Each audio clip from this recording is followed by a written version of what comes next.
الحمد لله رب العالمين حمدا كثيرا طيبا مباركا فيه. أشهد أن لا إله إلا الله وحده لا شريك له، وأشهد أن محمدا عبده ورسوله الكريم. اللهم صل وسلم على نبينا وسيدنا المصطفى محمد وعلى آله وأصحابه أجمعين، أما بعد. رب اشرح لي صدري ويسر لي أمري واحلل عقدة من لساني يفقهوا قولي. Segala puji bagi Allah, kemudian salawat dan salam kepada Rasulullah, pada keluarga dan seluruh sahabat-sahabatnya. Ya Allah, muliakan insyaAllah Bapak-bapak dan Ibu-ibu jemaah salat Maghrib dan Isya, dan semoga kehadiran kita menjadi pahala di sisi Allah Subhanahu wa taala. Bapak Ibu yang Allah muliakan, kita masih berada dalam pembahasan tentang adabul libas wazinah, yaitu adab berpakaian dan berhias diri. Di pertemuan kita yang lalu, kita sudah membahas di antara adab berhias diri, yaitu hendaknya atau disunnahkan untuk memanjangkan atau memelihara janggut atau jenggot sekaligus memendekkan kumis. Itu sunnahnya.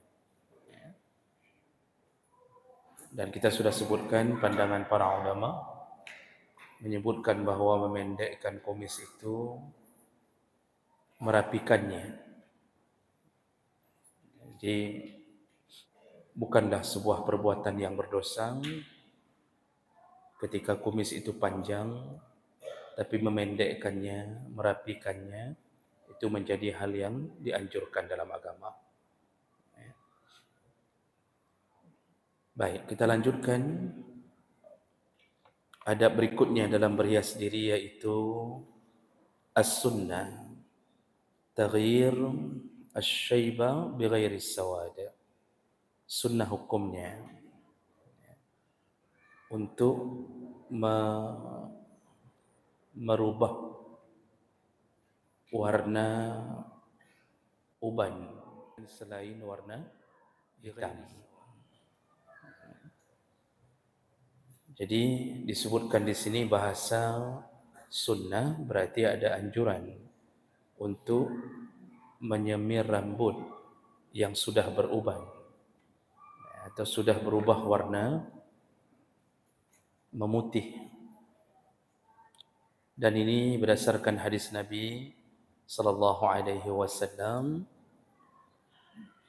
dalam hadis Sahih Muslim, Bukhari, Muslim, Ahmad, Nasa'i, Abu Dawud dan Ibnu Majah menyebutkan bahawa Rasulullah sallallahu alaihi wasallam pernah berkata, "Innal yahuda wan nasara la yusbighun fakhalifuhum." Sesungguhnya Yahudi dan Nasrani itu tidak mau mengecat rambutnya, tidak mau menyemir rambutnya. Fakhalifuhum, kata Rasulullah, maka selisihilah mereka, berbuatlah hal yang berbeda dengan mereka. Jadi kemarin waktu kita bahas masalah memanjangkan atau memelihara jenggot, kemudian memendekkan kumis, salah satu indikasi yang paling kuat ilahnya, alasan paling kuat adalah menyelisihi Yahudi, Nasrani dan Majusi. Jadi Rasulullah tidak ingin agama ini dianggap ikut-ikutan dengan gaya mereka. Jadi ini salah satu daripada banyak perkara yang diputuskan oleh Rasulullah untuk menyelisihi Yahudi dan Nasrani atau Majusi. Begitu juga kenapa bahasanya tadi disunnahkan menyemir rambut yang sudah beruban atau sudah berwarna putih. Ilahnya berdasarkan hadis sahih ini adalah menyelisihi kebiasaan Yahudi dan Nasrani. Jadi Yahudi dan Nasrani itu tidak suka menyemir rambut. Dan tentunya setiap zaman berbeda.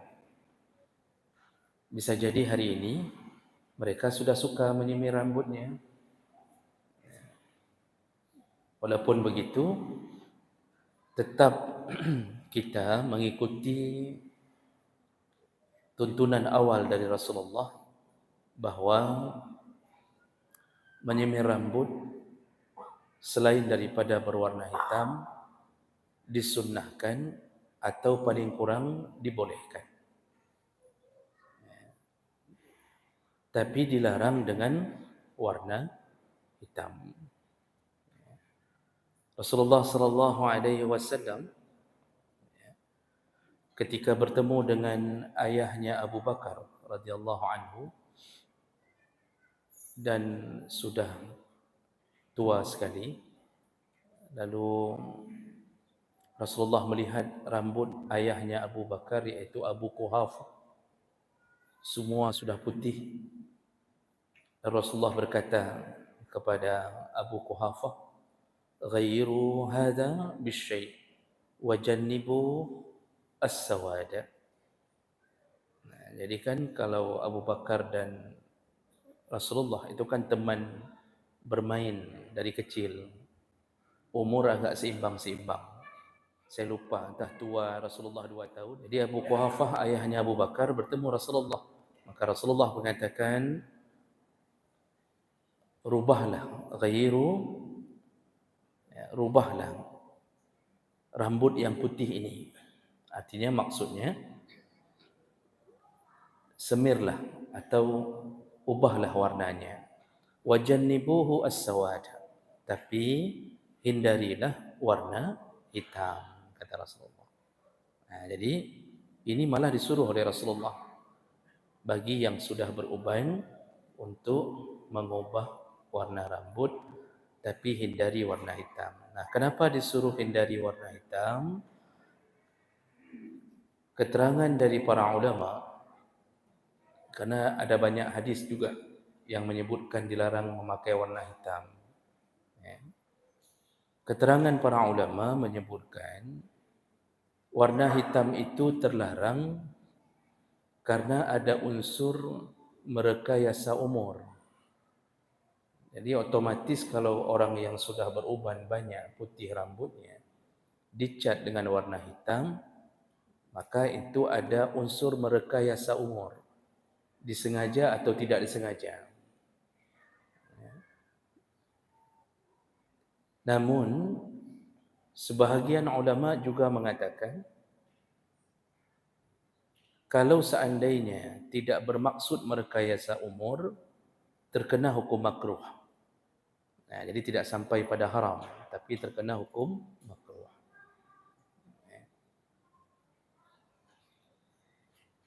Dan warna yang disukai dalam hadis yang lain, ketika Rasulullah bertemu dengan seseorang, dia mengecat rambutnya dengan hinna, yaitu inai bahasa kita. Kalau di kita kayaknya daun apa namanya, daun kaca atau daun pacar ya. Jadi inai itu. Jadi ketika Rasulullah bertemu, dia mengecat rambutnya dengan warna inai itu, jadi agak kemerah-merahan. Kata Rasulullah, ini sudah bagus. Kata Rasulullah, ini bagus. Lalu datang lagi yang lain, ternyata dicat juga dengan warna juga dari herbal, tapi berwarna kuning keemasan. Jadi lebih kepada kuning. Kata Rasulullah, ini pun bagus, kata Rasulullah. Jadi dibolehkan bagi yang sudah beruban rambut.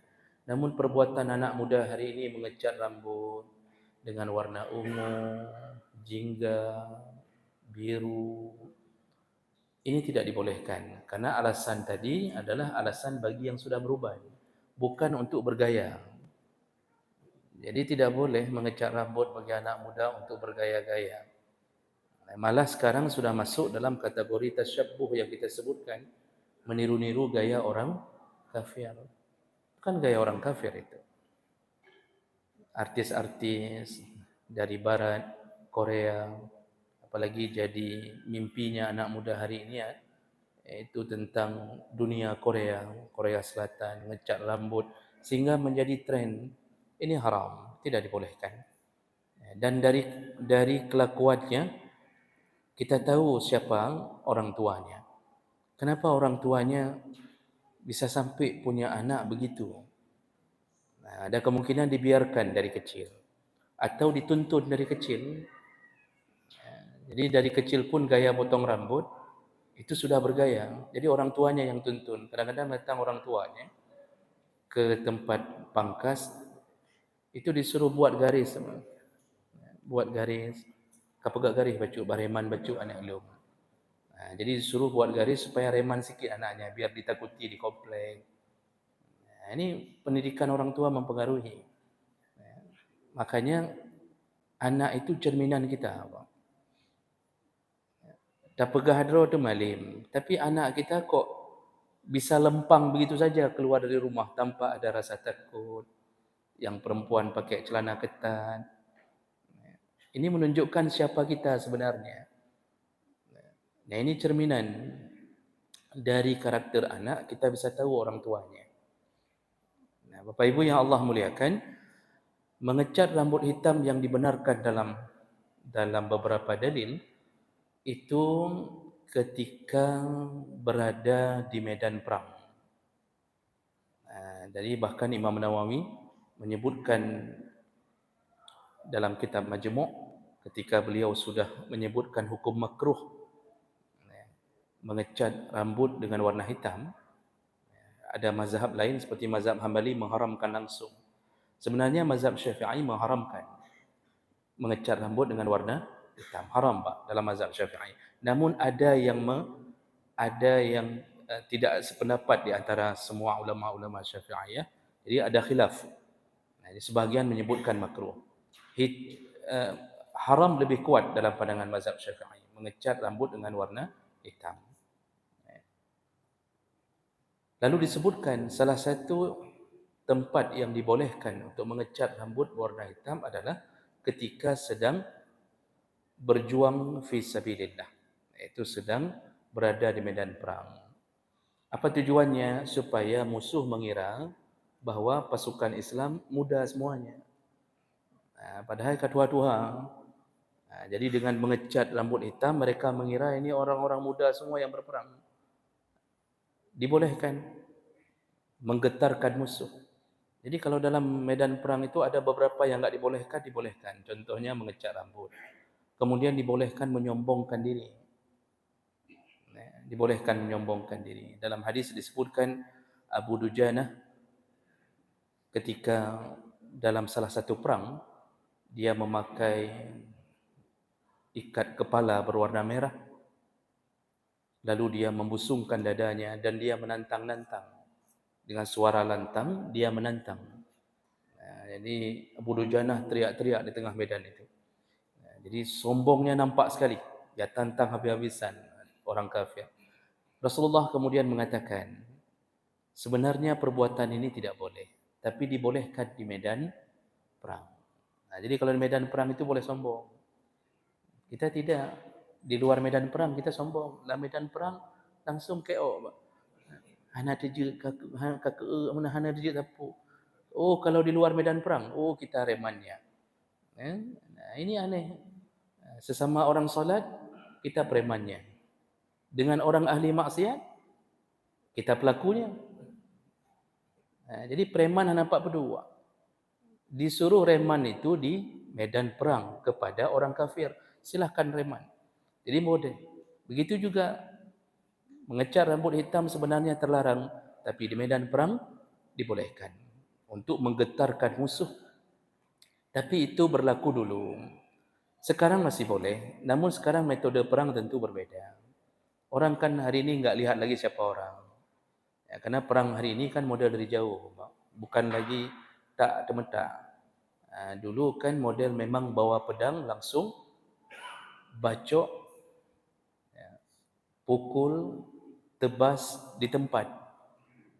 Begitu dulu. Jadi mental orang dulu itu Lebih dahsyat daripada sekarang kan, tembak sekali sembunyi di balik tembok. Tembak sekali sembunyi di balik tembok. Tiba-tiba temboknya runtuh sendiri. Model-model begitu sekarang kan. Jadi dulu kuat sekali mental memperjuangkan agama. Makanya ketika Rasulullah mengatakan orang syahid itu tidak ada hisapnya, kata Rasulullah. Orang yang mati syahid tidak ada hisapnya. Ya. Jadi ini golongan VVIP, langsung tembus ke surga. Lalu ditanya oleh salah seorang sahabat, kenapa bisa begitu ya Rasulullah? Kenapa orang syahid tidak ada hisapnya? Enggak ditanya apapun, langsung surga. Kecuali satu syahid yang tetap dihisap, yaitu yang meninggalkan hutang. Walaupun syahid, kalau meninggalkan hutang, tetap dia berurusan dengan hutangnya. Jadi yang lain lempang langsung ke surga. Ditanya oleh sahabat, kenapa bisa begitu dimudahkan orang-orang syahid ya Rasulullah? Kata Rasulullah, sudah cukup kilatan pedang atau tebasan pedang menjadi ujian bagi mereka di dunia. Bayangkan Pak, maju, ditebas, putus tangan, putus kaki, luka di mana-mana. Itu salah seorang paman Nabi, Ja'far bin Abi Talib, itu kan sampai putus tangan, kedua-dua tangannya. Sampai meninggal beliau, ketika Nabi melihat jenazahnya, tidak ada tangan, terputus dua-duanya. Apa kata Rasulullah? Dia telah diganti dengan sayap oleh Allah Subhanahu wa taala. Jadi terbang. Hadis Nabi, terbang, diganti dengan sayap oleh Allah. Sampai segitunya dulu. Maka dibolehkan untuk menggetarkan musuh dengan cara mengecat rambut berwarna hitam. Baik, itu di antara yang harus kita jaga. Jadi yang sudah putih-putih rambut itu dibolehkan mengecat. Cuma kita di sini kurang familiar, Pak, kurang menjadi hal yang terbiasa. Kalau di Pakistan, Afghanistan, di Arab, ya, hampir-hampir semua itu hal biasa. Semuanya kita lihat rambut kuning-kuning, merah-merah, kan? Dicat dengan hinai semuanya. Itu biasa pemandangan itu. Kita malah satu orang masuk ke masjid, rambut merah, kita lihat rame-rame. Ajaran sesat bapaknya. Karena enggak biasa, makanya orang banyak enggak mengecat karena takut dia enggak ajaran sesat. Padahal memang disuruh sunnah mengecat. Baik. Satu lagi yang terakhir untuk malam ini, yaitu di antara sunnah atau adab berhias berikutnya adalah alla yantifu asy-syaibah. Maka janganlah seseorang ketika sudah beruban mencabut ubannya. Jadi dilarang mencabut uban. Kalau ini para ulama lebih sepakat mengatakan makruh, tidak haram, tapi makruh mencabut uban. Jadi rambut kita ni ada masa dia beruban. Kalau saya baca dalam artikel kesehatan, karena kekurangan vitamin B12, vitamin D dan vitamin E. Mungkin kita maklumlah, kadang-kadang makanan kita cuma pisang goreng tiap-tiap hari. Jadi bu gurih tapi bunga. Buah-buahan enggak ada, semua enggak ada. Maka cepat beruban kadang-kadang. Tapi sebenarnya uban itu tumbuh dengan kehendak Allah, ada maksud di balik itu. Namun sebelum kita sebutkan apa hikmahnya, maka ada beberapa hadis yang menyebutkan makruh mencabut uban, dilarang mencabut uban. Di antaranya hadis dari Abdullah bin Amr radhiyallahu anhu, hadis riwayat Abu Dawud, Ibnu Majah, Baihaqi, dengan derajat yang sahih. Kata Rasulullah sallallahu alaihi wasallam, "Asy-syaibu nurul mu'min." Uban itu adalah cahaya bagi mukmin. La yashibu rajulan syaibatan. La yashibu rajulun syaibatan fil Islam illa kanat lahu bi kulli syaibah hasanah wa rafa'a biha darajah. Jadi kata Rasulullah, satu uban itu menjadi cahaya bagi mukmin. Dan tidaklah seseorang dalam Islam ketika dia beruban, maka setiap satu uban itu diberi pahala satu kebaikan oleh Allah. Setiap satu uban, Pak, diberi pahala satu kebaikan. Masya Allah. Jadi kalau rambut beruban semua. Berapa kebaikan Allah beri. Lalu Rasulullah menyambung wa rafa'a biha darajah. Dan derajatnya diangkat oleh Allah dengan satu uban. Satu uban, satu kebaikan, satu derajat. Bapa yang sudah beruban, itu hitungan rambut kan enggak sanggup kita hitung tu. Enggak sanggup hitung. Bisa ribuan rambut beruban. Masya Allah, begitu banyak kebaikan yang tidak kita sadari. Dan ini hanya diberikan oleh Allah kepada mukmin. Jadi mukmin itu kulluhu khair, kata Rasulullah. Mukmin itu hidup semuanya baik. Semuanya baik. Dia dapat nikmat, dia bersyukur, dia baik. Dia dapat musibah, dia bersabar, dia pun baik. Jadi hidup kita ini kalau menjadi orang beriman di dalam bimbingan Allah Subhanahu Wa Taala, sampai ada pahala-pahala yang tidak kita sadari. Salah satunya adalah uban. Nah, maka Rasulullah mengatakan tentang kemuliaan orang yang beruban.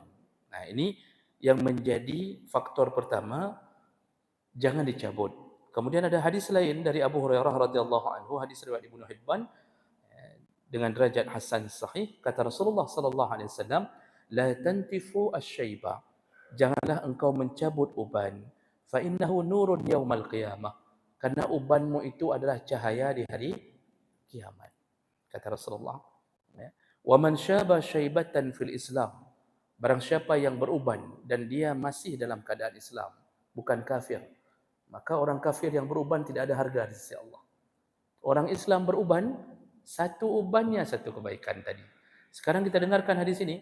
Barang siapa yang beruban dan dia fil Islam, dalam keadaan Islam, kutiba lahu hasanah, dicatat untuknya di setiap ubannya satu kebaikan.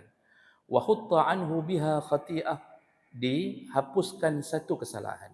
Ini khati'ah ini maksudnya dosa-dosa kecil. Allah bisa hapuskan melalui kesabaran kita menerima uban. Wa rufi'a lahu biha darajah. Dan dengan uban itu Allah bisa angkat derajat dari seorang mukmin. Makanya ada riwayat yang menyebutkan Nabi Ibrahim adalah orang yang pertama beruban. Dalam riwayat itu disebutkan. Jadi Nabi Ibrahim terkejut. Tiba-tiba pas dia pegang rambutnya, tercabut, dia lihat rambutnya berwarna putih. Lalu dia bertanya kepada Allah, ada kenapa ini ya Allah? Karena beliau ada rasa khawatir, enggak biasanya rambut warna putih. Kemungkinan besar sebelum Nabi Ibrahim tidak beruban, bisa jadi. Allah alam. Saya cuma mendapatkan keterangan itu. Jadi Nabi Ibrahim bertanya kepada Allah, ada apa ini? Lalu Allah turunkan malaikat menjawab, ini adalah kewibawaan dari Allah.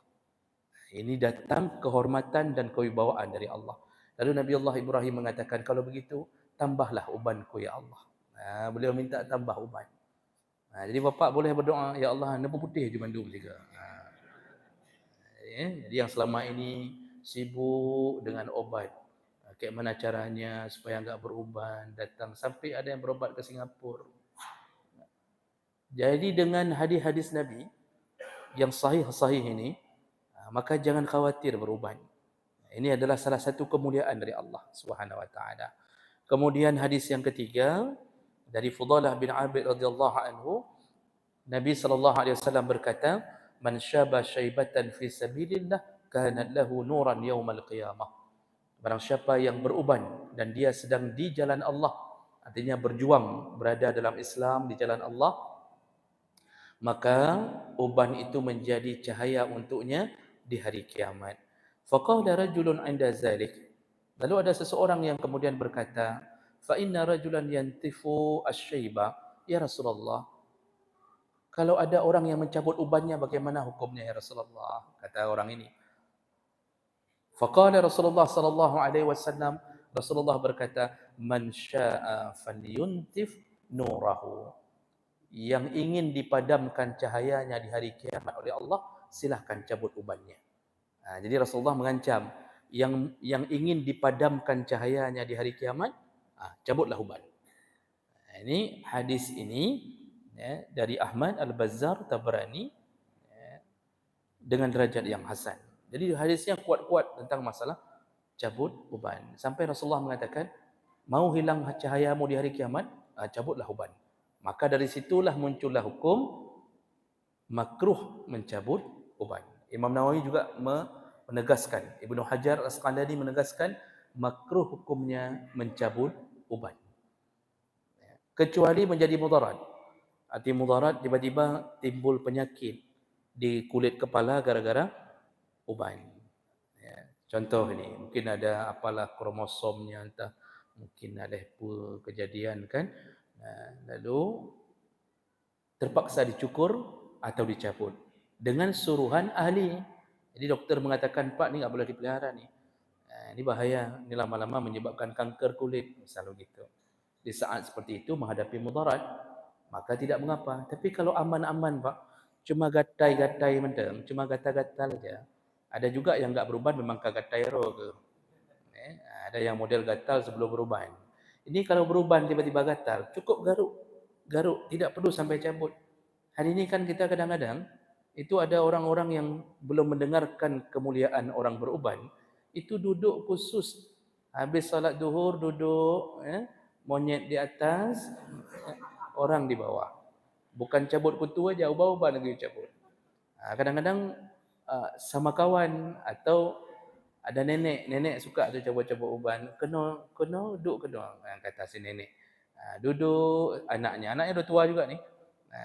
Dicabut satu-satu sama nenek, tak dicabut satu-satu. Ini belum mendengarkan kemuliaan orang-orang yang beruban. Baik. Jadi kalau begitu, ketika kita berhias, maka janganlah sampai memaksa diri mencabut uban. Dan yang dimaksud di sini, dalam beberapa kitab fikih saya coba cari, bukan hanya uban di rambut kepala, jadi uban di jenggot. Itu jangan dicabut, uban-uban di jenggot, dirapikan saja, rapikan boleh, dicabut jangan. Nah, kemudian apa hikmah? Kenapa Allah melarang mencabut uban? Tadi yang pertama disebutkan bahawa uban itu adalah cahaya. Nah, kenapa disebut cahaya? Kenapa uban itu menjadi cahaya di hari kiamat? Di antara para ulama menjelaskan bahawa ketika seseorang sudah mulai beruban, posisi hidup dia itu bagaikan pindah dari kegelapan hidup. Kan kita kalau belum tua belum berhenti, kadang-kadang dengan nafsu ini ingin maksiat belum berhenti. Begitu umur 40 sudah mulai ada rambut yang putih. Itu bagaikan obor, kata para ulama, bagaikan obor yang menerangi tempat yang gelap. Dulu hati kita gelap. Hati kita gelap. Salat bolong-bolong, Jumaat suka-suka kita. Tapi begitu beruban, langsung kita tarik, kita mengatakan, Ya Allah, katu halung lagu. Begitu merasa diri sudah tua, disitulah cahaya menerangi hati. Mulailah dia menyadari diri bahawa dia sudah tua. Biasanya orang begitu sudah mulai sadar, dia akan kembali kepada Allah Subhanahu Wa Taala. Maka fungsi utama uban adalah memperingatkan manusia bahawa dia harus segera bertaubat kepada Allah Subhanahu Wa Taala. Makanya disebut cahaya. Dilarang cabut karena dia memberi cahaya hati. Orang kalau enggak beruban enggak sadar-sadar. Enggak sadar-sadar. Belum merasa diri tua. Masih dengan celana pendek, duduk depan rumah. Duduk di kedai kopi, menjam-jam duduk di kedai kopi. Itu enggak sadar-sadar tu kalau belum beruban. Tapi kalau sudah beruban pun berjam-jam, tu enggak tahu bilang lagi gimana itu. Jadi jemaah maka Allah Subhanahu Wa Taala, yang kedua, Allah tumbuhkan uban selain tadi memperingatkan bahawa akan kembali kepada Allah segera. Itu peringatan untuk segera taubat. Yang kedua, agar uban itu memutuskan angan-angan. Jadi bagi mereka yang punya angan-angan jauh sekali, nanti kalau umur 80 tahun, kita akan beli tanah satu di Gunung Salak, lalu kita akan buat villa, nanti Sabtu Minggu kita akan di sana, nanti beli kebun. Tu beli kebun sawit enggak habis-habis tu, umur 70, mentang fikir belah kebun sawit. Diberi uban oleh Allah untuk menyadarkan dan memutuskan angan-angan. Jadi supaya segera berfikir ulang bahawa dia dijemput, maka dia harus segera banting setir, berwakaf, sedekah. Jangan lagi pikirkan angan-angan. Karena angan-angan kita itu semuanya hanya bahagian daripada nafsu kita. Banyak orang berangan-angan terputuskan oleh kematian. Angan-angan cukup jauh, tiba-tiba mati. Cukup banyak orang yang ingin bangun rumah, bangun ini, beli itu, ternyata mati. Ditumbuhkanlah uban oleh Allah agar kita jangan terlalu panjang angan-angan. Nah, ini makanya makruh mencabut karena uban itu bahagian daripada kasih sayang Allah untuk hambanya. Saya berhenti di sini. Ada waktu sekitar 7 menit, 8 menit mungkin ya. Masih 10 menit lagi ya. Silakan. Oh, masih ada.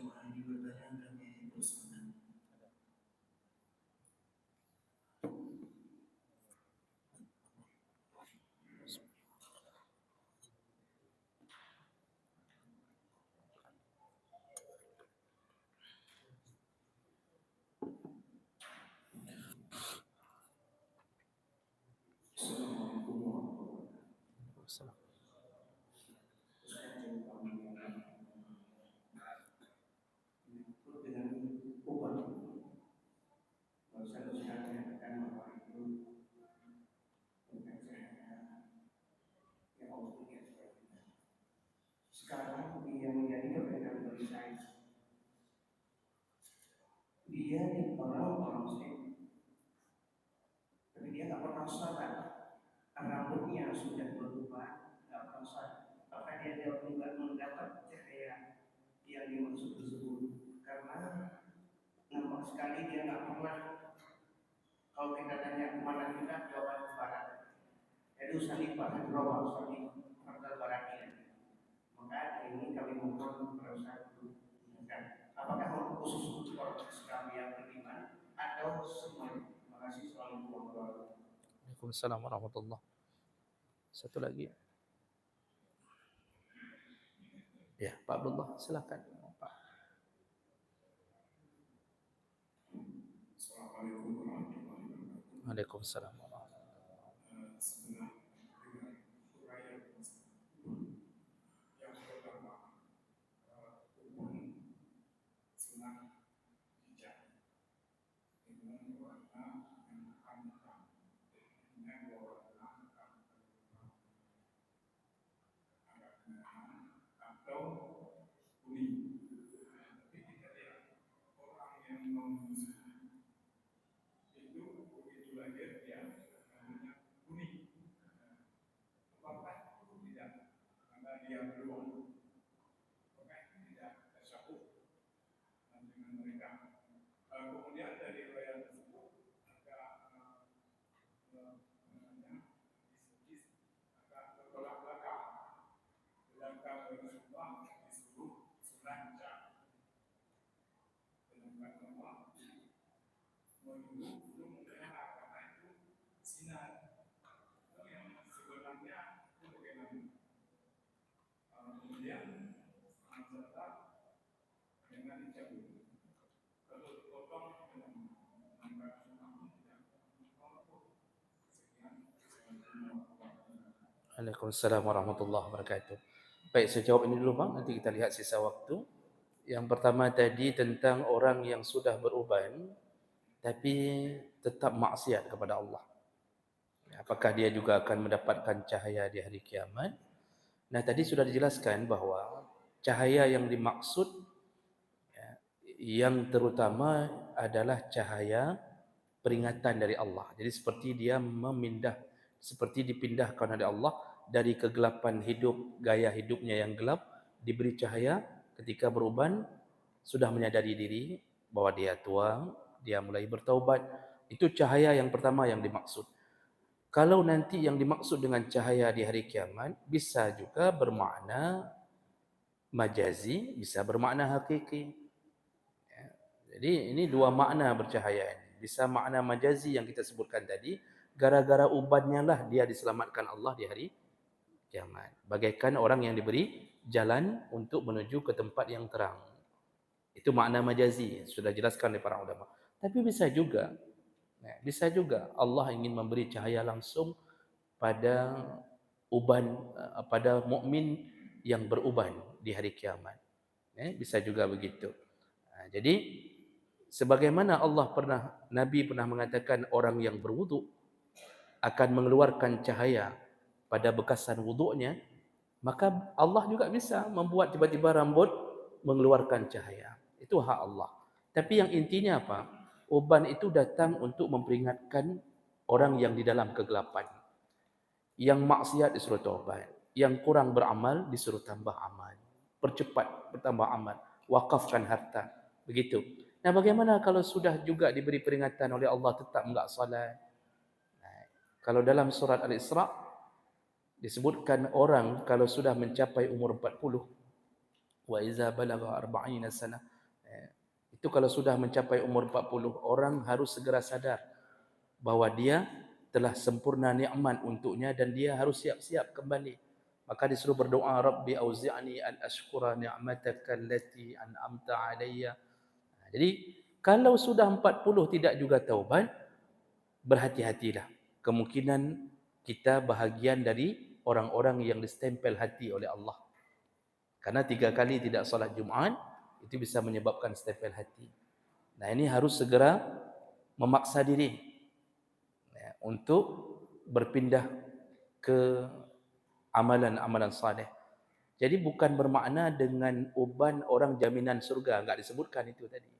Tapi uban memberi cahaya hati agar orang segera bertaubat. Nah, jadi kalau dia enggak salat, beruban, neraka juga. Tetap neraka, Pak.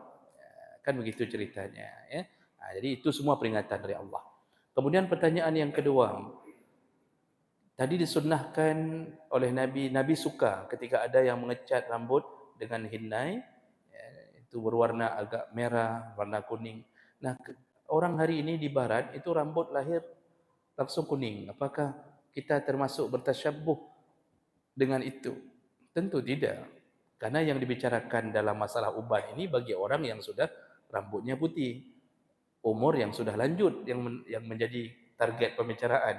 Bukan bayi yang baru lahir langsung rambut kuning, lalu kita meniru-niru mereka. Tidak begitu. Tidak begitu maksudnya. Jadi itu tidak masuk dalam kategori tasyabbuh. Karena si bayi itu pun lahir bukan gaya dia itu. Memang keadaan normal dia lahir dengan keadaan rambut pirang, rambut kuning. Lalu kita pun disuruh ngecat hanya di saat beruban.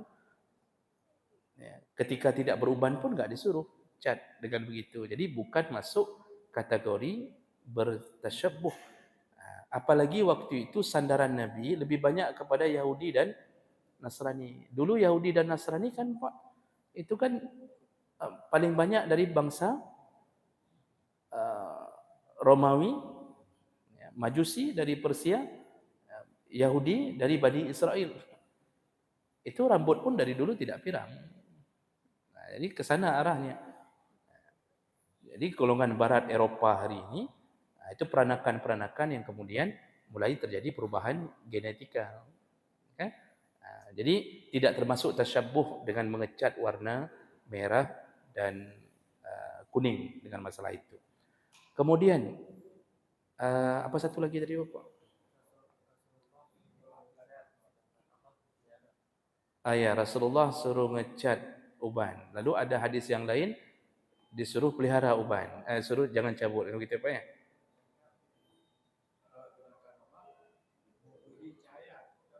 Oh, ya. Ya, Rasulullah menyuruh ubah warna rambut, terutama uban yang warna putih. Allah memberi cahaya. Apakah ini bertolak belakang? Tidak. Ya. Karena yang disuruh hanya merubah warna, tidak disuruh cabut kan? Kan enggak disuruh cabut. Yang disuruh hanya merubah warna. Walaupun sudah berubah warna, yang dia akan tetap uban namanya. Sama lagi Honda Supra X tahun 2005, Pak. Lalu kita modifikasi menjadi NMAX misalnya. Yang mesin kan tetap Supra X. Jadi walaupun sudah dicat, kan tetap uban namanya ini, kan? Cuma sudah berubah warna. Jadi tidak bertolak belakang dalam urusan itu. Karena intinya dia beruban, cuma warna ubannya sudah dirubah menjadi warna selain hitam. Tetap bercahaya, tetap bercahaya. Mesin Supra X 2005 mesinnya. Begitu. Kemudian tadi ada satu lagi Pak, pertanyaan terakhir tadi. Dilarang cabut, apakah boleh dipotong? Mencabut bukan dipotong. Memotong bukan mencabut. Yang dilarang itu cabut, Pak. Cabut, ada akarnya. Memotong, merapikan, itu tidak disebut mencabut. Jadi kita kalau sudah panjang, rambut putih, potong boleh. Dipotong boleh. Yang dilarang cabut. Dicukur juga boleh, karena cukur bukan mencabut. Cukur bukan mencabut. Mencabut itu memang tarik ke deba uke, dari akar tarik ke atas, Pak. Dipotong dia tumbuh lagi. Maka jangan sampai gara-gara memahami enggak boleh potong, orang tahallul. Ini banyak orang haji ni, ketika sudah dengar pengajian uban bercahaya, sampai enggak mau tahallul.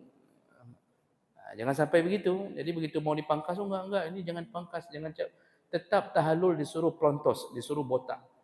Nanti dia tumbuh lagi tu uban itu, dan enggak berubah, tetap yang tumbuh putih lagi. Jadi potong boleh, yang jangan cabut. Beda antara potong dengan cabut. Baik, masih ada waktu? Sudah habis ya. Baik, demikian berarti kesimpulan kita Bapak, Ibu yang sudah Allah berikan nikmat dengan uban, peliharalah baik-baik, lalu kembalilah kepada Allah Subhanahu wa taala. Yang kurang sedekah, banyak-banyak bersedekah. Yang masih kurang salat jamaahnya, banyak-banyak salat jamaah, karena mungkin kita tidak bertemu lagi minggu yang akan datang. Subhanakallahumma bihamdik asyhadu an la ilaha illa anta astaghfiruka wa atubu ilaik. Wassalamualaikum warahmatullahi wabarakatuh.